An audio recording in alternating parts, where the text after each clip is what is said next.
As pessoas moviam-se menos, trabalhavam menos e interagiam menos ao longo do tempo. Os seus músculos enfraqueceram, a sua postura caiu e a sua saúde piorou. A obesidade era galopante, mas a subnutrição também. As pessoas consumiam alimentos concebidos para serem eficientes e não nutritivos, processados, artificiais e desprovidos de vida. As ruas estavam vazias, não apenas silenciosas ou paradas, mas totalmente sem vida. As casas estavam em filas organizadas, com as janelas escuras e as persianas fechadas. Nenhum carro, nenhuma conversa, nenhum som tênue de vida filtrar-se através de portas abertas. Era como se o mundo se tivesse fechado sobre si mesmo, deixando para trás nada mais do que edifícios e silêncio. Acima, drones cruzavam o céu em sincronia, preocupantes e zumbindo como máquinas de lavar louça. Cada um transportava um pacote carimbado com o familiar logótipo da Amazon, viajando de um destino para outro com uma eficiência perturbadora. Caminhei pela cidade deserta, os meus passos ecoando fracamente. De vez em quando, via vislumbres de movimento, rostos encostados às janelas, sombras atrás de cortinas. As pessoas estavam lá, mas não saíram. Em vez disso, esperaram que os drones abandonassem as entregas, recuperando-as através de slots automatizados, sem sair de casa. O peso de tudo isto instalou-se no meu peito. Não foi só porque as ruas foram abandonadas, foi o vazio que senti no ar. A forma como a ausência de conexão humana se infiltrou em tudo. Virei uma esquina e vi uma estrutura imponente, elegante e prateada, a pairar sobre a cidade. Era inequivocamente um Amazon Hub. Os drones enxameavam em redor como abelhas numa colmeia, carregando e descarregando pacotes com precisão mecânica. Telas montadas no edifício exibiam mensagens alegres sobre entrega rápida e conveniência infinita, mas por detrás da alegria senti outra coisa. A princípio foi subtil, como uma sombra que se estendia por detrás das imagens de rostos sorridentes e embalagens coloridas. Havia algo de errado, algo de pesado e antinatural naquele lugar. Atrás de mim, uma presença agitou-se e virei-me instintivamente. Não o conseguia descrever, pelo menos não por palavras, mas sabia que ele estava ali. Não se tratava do que vi ou ouvi, era a forma como tudo à minha volta parecia mudar. Como o silêncio carregava um significado que não conseguia expressar por palavras. O peso disto pressionou o meu coração, enchendo-me com uma mistura avassaladora de tristeza e urgência. O meu olhar foi novamente atraído para os drones, o seu zumbido constante preenchendo o vazio. Naquele momento, compreendi. Este não era apenas um mundo de conveniência, era um mundo que se tinha esquecido de como viver, de como se ligar, de como amar. E de alguma forma, eu sabia que tinha sido trazido aqui para ver isto. Cresci num mundo onde tudo estava à distância de um clique. Compras, roupa, móveis, você escolhe, pode pedir para entregar. Os meus pais costumavam brincar que a Amazon. A visão e o peso do que estava a ver pressionaram ainda mais sobre mim. Agora compreendi, este era um mundo construído com base na conveniência. Mas era um mundo desprovido de vida, de humanidade. As estruturas elevavam-se sobre as pessoas como sentinelas silenciosas, observando enquanto se afastavam umas das outras. Vi os rostos das pessoas, todos a olhar para os seus dispositivos, com os olhos vidrados, desligados do mundo que os rodeava. Senti uma profunda tristeza, um profundo sentimento de perda pelas ligações que foram esquecidas, pelas vidas que foram reduzidas a sistemas e entregas automatizadas. O mundo que eu conhecia, o mundo em que cresci, estava a desaparecer. Já não se tratava apenas da Amazon ou da tecnologia, tratava-se da escolha que as pessoas faziam, de abraçar a facilidade e esquecer o que significava viver, amar, conectar-se. Eu podia ver tudo muito claramente agora, as pessoas estavam presas à sua própria conveniência. Tinham desistido da sua liberdade pela promessa de conforto. E ao fazê-lo, perderam tudo. A alegria da comunidade, o calor do toque humano, o simples prazer de passear por uma loja ou de se sentar para uma refeição com os entes queridos, tudo desapareceu. A visão voltou a mudar, desta vez mostrando um lado mais sombrio do mundo.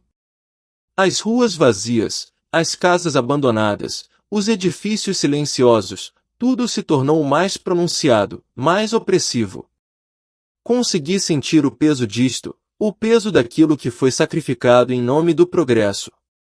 Eu estava no meio, mas não fazia parte. Eu era um observador, uma testemunha de um mundo que se tinha esquecido de como viver verdadeiramente.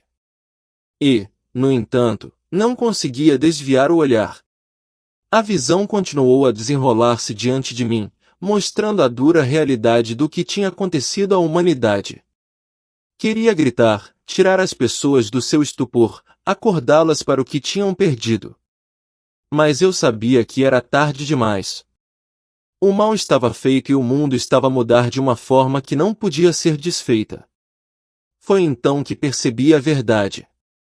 A visão não foi apenas um aviso, foi um vislumbre do futuro, um futuro que já começava a ganhar forma. E de alguma forma, eu sabia que tinha sido trazido aqui para ver, para compreender, para levar esta mensagem de volta.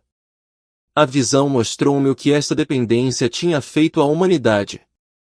As pessoas estavam fisicamente fracas, os seus corpos frágeis devido à falta de movimento. Não andavam a pé, não carregavam mantimentos nem praticavam desporto. Até a comida era pré-cortada, pré-cozinhada e pré-embalada para maior facilidade. Os seus espíritos estavam ainda mais fracos. Os relacionamentos murcharam. As famílias sentavam-se em salas separadas, olhando para os ecrãs.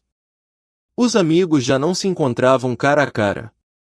Até as igrejas passaram a estar totalmente online, os seus santuários a ganhar pó enquanto os sermões eram transmitidos para bancos vazios. Senti o peso de tudo isto, o vazio, o isolamento, a lenta decadência daquilo que dava sentido à vida. As pessoas trocaram a ligação por conveniência e nem se aperceberam do que tinham perdido. Enquanto ali estava, senti uma força invisível atrair a minha atenção para cima. Acima dos centros da Amazônia, vi uma enorme grade que se estendia pelo céu, brilhando fracamente com padrões digitais. Era uma rede a controlar tudo, os drones, as entregas, as transações.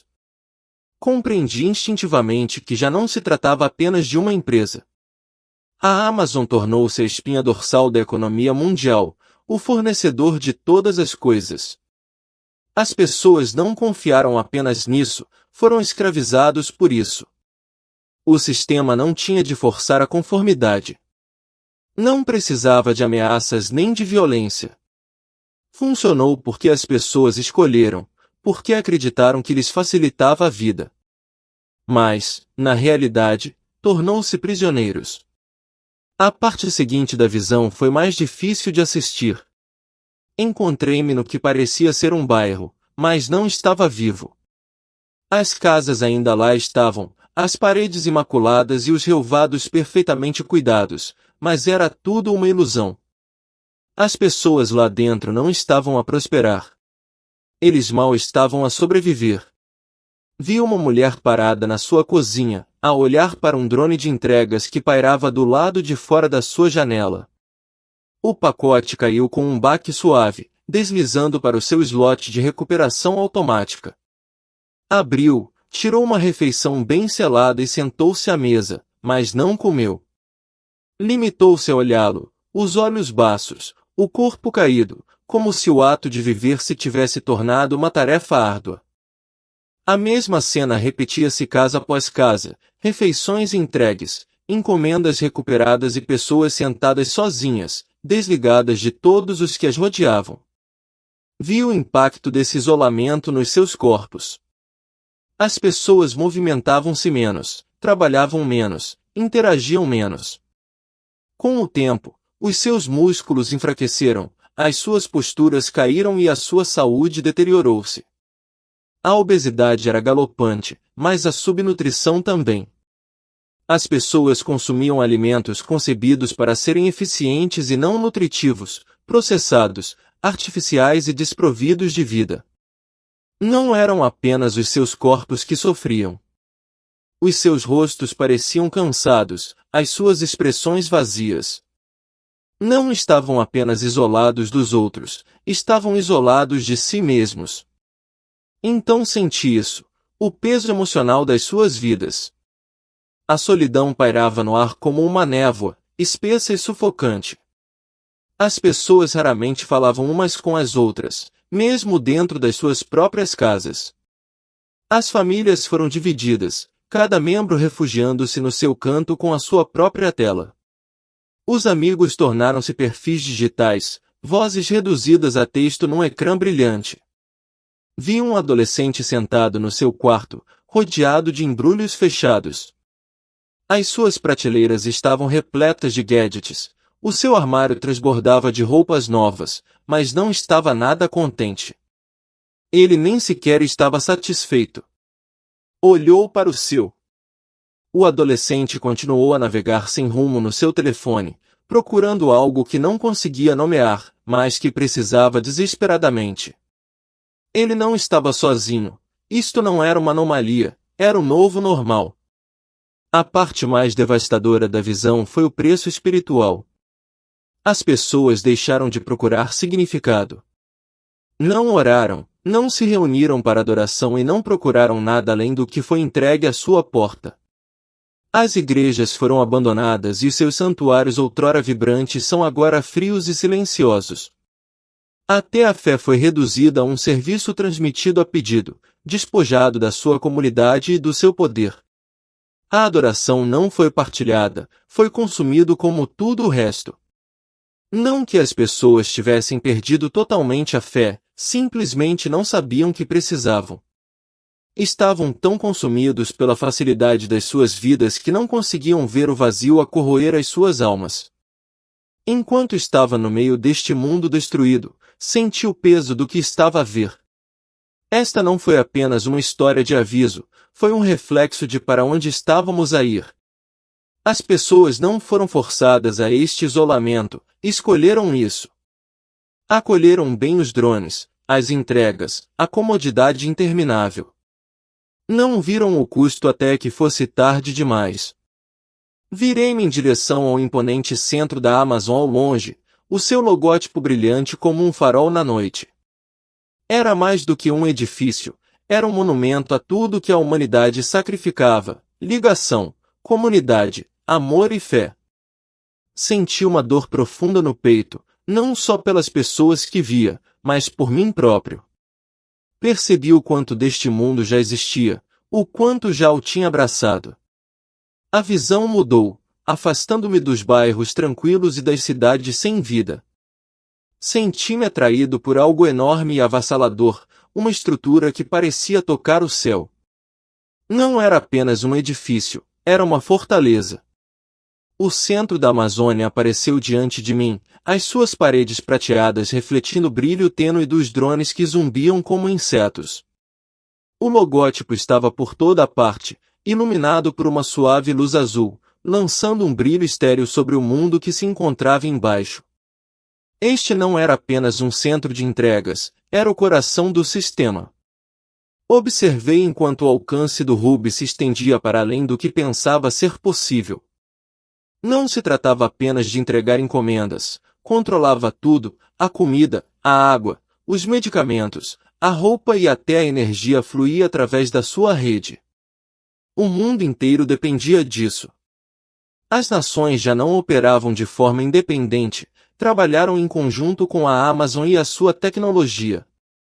Os governos cederam o poder, confiando nos algoritmos da empresa para alocar recursos e manter a ordem.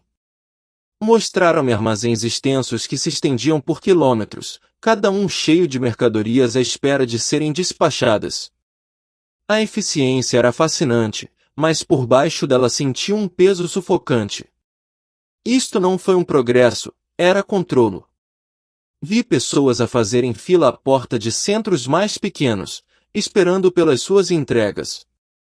Cada pessoa transportava um dispositivo elegante, digitalizando para verificar a sua identidade e aceder às suas contas.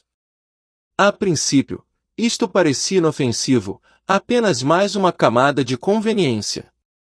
Mas depois os dispositivos foram substituídos por outra coisa, um pequeno implante embutido na mão direita ou na testa.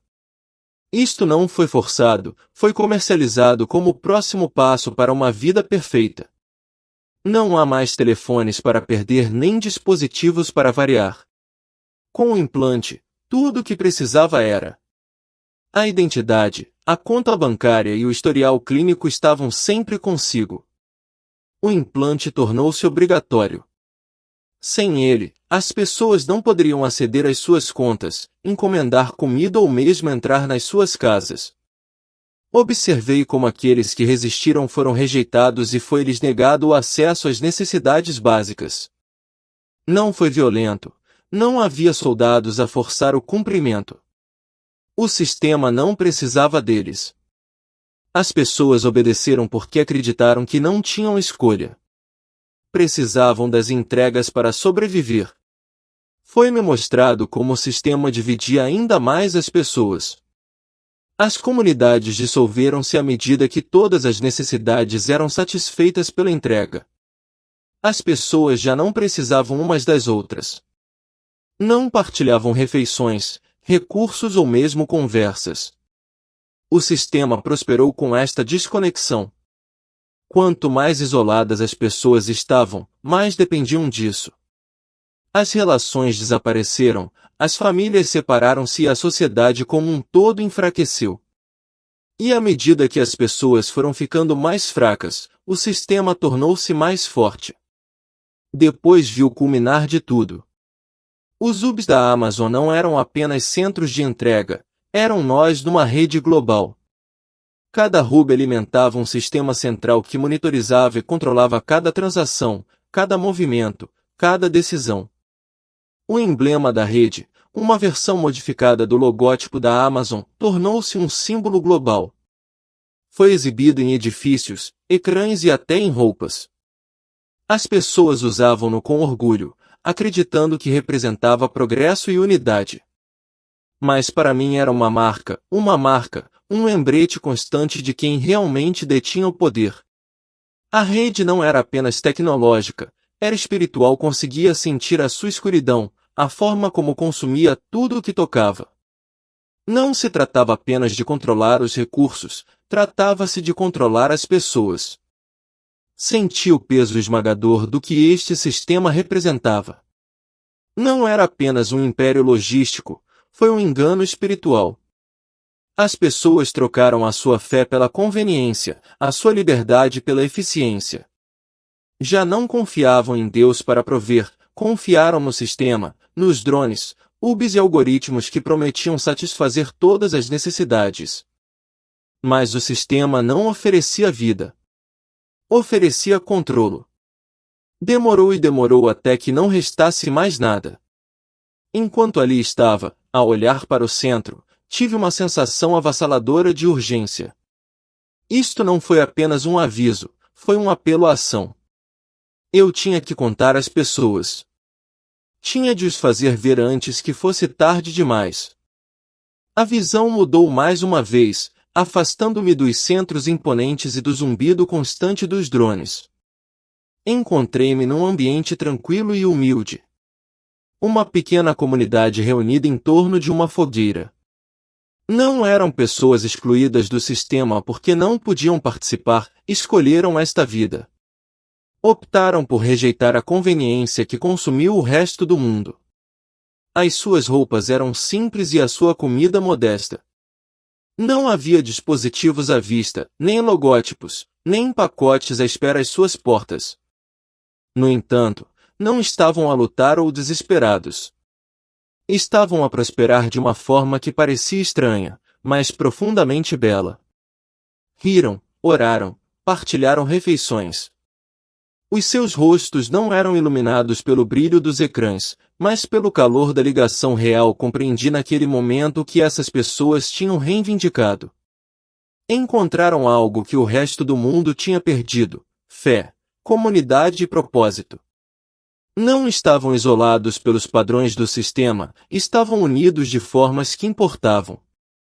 Cultivavam os seus próprios alimentos, ajudavam-se uns aos outros e voltavam-se para Deus em busca de provisão, em vez de algoritmos. Senti uma profunda sensação de esperança na presença deles.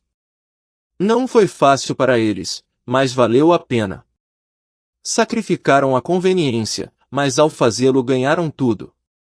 Depois mostraram-me o contraste. O mundo fora da sua comunidade era sombrio.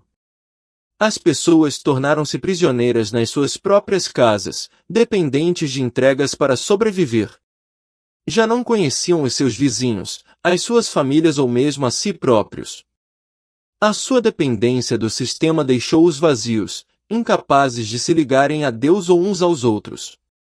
A sua fé foi substituída pelo medo, medo de perder o acesso, medo de cair em desgraça com o sistema. Quanto mais dependiam do sistema, menos confiavam em qualquer outra coisa. Senti uma presença ao meu lado, avassaladora no seu amor e tristeza. Sem palavras, compreendi a mensagem que estava a ser transmitida. O mundo não precisava de mais entrega, mais conveniência ou mais tecnologia. Precisava de mais amor, mais conexão, mais fé. A resposta não estava na rejeição total do progresso, mas na rejeição do ídolo em que se tornará. As pessoas tinham de se lembrar do que significava servir-se uns aos outros, viver em comunidade, voltar-se para Deus em vez de sistemas de realização. A escolha era clara, dependência de um sistema que prometia facilidade, mas proporcionava vazio, ou um regresso ao árduo mais belo trabalho de amar e servir os outros. Senti o peso da responsabilidade colocada sobre mim. Esta não foi apenas uma visão, foi um aviso e tive de o partilhar. O mundo caminhava para algo irreversível. Se as pessoas não acordassem, se não vissem o custo das suas escolhas, perderiam mais do que a conveniência poderia substituir. Quando a visão desapareceu, fiquei com um único pensamento a arder no meu coração: reconectar-me. Quando acordei, estava de volta ao hospital, com o cheiro estéril antisséptico a encher-me os pulmões. As máquinas apitavam fracamente ao fundo, e a luz forte por cima de mim fazia-me arder os olhos. No início, fiquei desorientado, sem saber onde estava ou como tinha chegado ali. Mas à medida que o peso da visão caiu sobre mim, percebi que tudo tinha mudado. O mundo lá fora era o mesmo de quando deixei, normal, funcional e viciado em conveniência. Mas eu não era o mesmo. Eu não podia estar. As coisas que eu costumava considerar certas pareciam agora pesadas.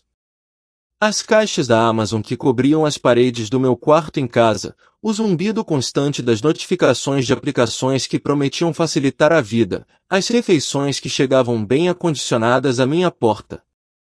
Não se tratava apenas das coisas em si, tratava-se do que representavam: o isolamento, a desconexão, a perda gradual da humanidade.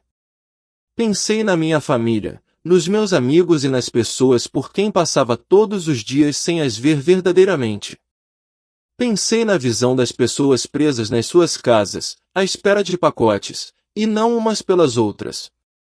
Percebi que o aviso não era apenas para o mundo, foi para mim também. A primeira coisa que fiz quando cheguei a casa foi apagar as aplicações de delivery. A princípio pareceu-me disparatado, como se uma coisa tão pequena não pudesse importar.